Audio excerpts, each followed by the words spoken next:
మనం ఆఫీసులో పనిచేస్తున్నప్పుడు లేదంటే మనం ప్రొఫెషనల్ గా మనం ఇంగ్లీష్ మాట్లాడాలనుకున్నప్పుడు ఇటువంటి సెంటెన్సెస్ అనేవి మనం ఎక్కువగా ఉపయోగిస్తూ ఉంటాం అనమాట. చూడండి, how are you doing today అంటే మీరు చూడండి ఇంగ్లీష్ లో మనం అడుగుతూ ఉంటాం హౌ ఆర్ యూ అని. ఈ రోజు ఎలా ఉన్నారు అని చెప్పి అడిగే సందర్భంలో మీరు how are you doing today అని చెప్పని కూడా అడగొచ్చు అనమాట.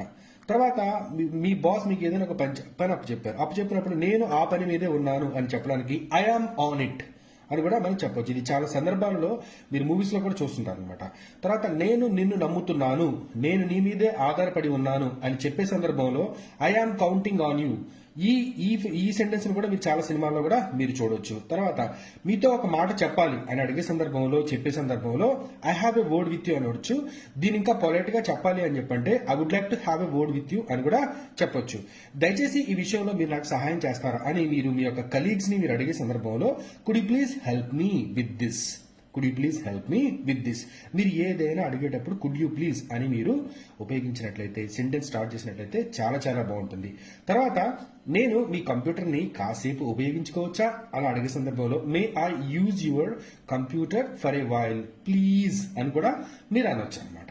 తర్వాత నా దగ్గర ఒక ఐడియా ఉంది మీతో షేర్ చేయడానికి, మీతో షేర్ చేయాలి, మీతో షేర్ చేసేందుకు అని చెప్పే సందర్భంలో I have an idea to share with you, I have and idea to share with you. మీరు ఇది కూడా మీరు చెప్పేసుకోవచ్చు అనమాట. తర్వాత ఇక్కడ చూడండి, మీ సమయం కేటాయించినందుకు ధన్యవాదాలు. ఇప్పుడు ఏంటంటే ఎవరితోనైనా మాట్లాడినప్పుడు వాళ్ళు మనకి సలహాలు ఇచ్చినప్పుడు మనం చివరిలో thanks for your time, thanks for your valuable time అలా కూడా మనం చెప్పొచ్చు అనమాట. తర్వాత మనం తర్వాత కలుద్దాం, మనం మళ్ళీ కలుద్దాం అని చెప్పే సందర్భంలో catch you later.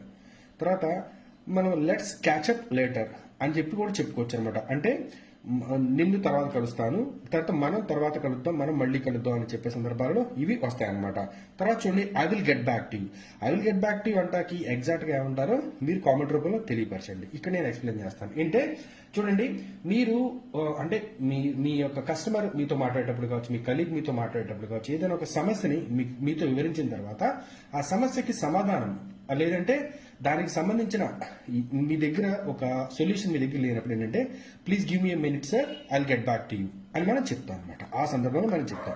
Exact meaning మీరు ఇక్కడ కామెంట్ రూపంలో తెలియపరచండి. తర్వాత నేను మీతో ఏకీభవిస్తున్నాను కానీ ఒక చిన్న పాయింట్ యాడ్ చేయాలనుకుంటున్నాను అని చెప్పే సందర్భంలో I agree with you but I would like to add one more point అలా కూడా మీరు చెప్పుకోవచ్చు అనమాట. సో ఈ ఫ్రేజెస్ మీకు నచ్చినట్లయితే దయచేసి ఈ రీల్ని షేర్ చేయండి, దయచేసి ఫాలో అవ్వండి. Thank you. ఈ రైటింగ్ కొంచెం మిస్టేక్ వచ్చినట్టు ఏమనుకోవద్దు. Thank you.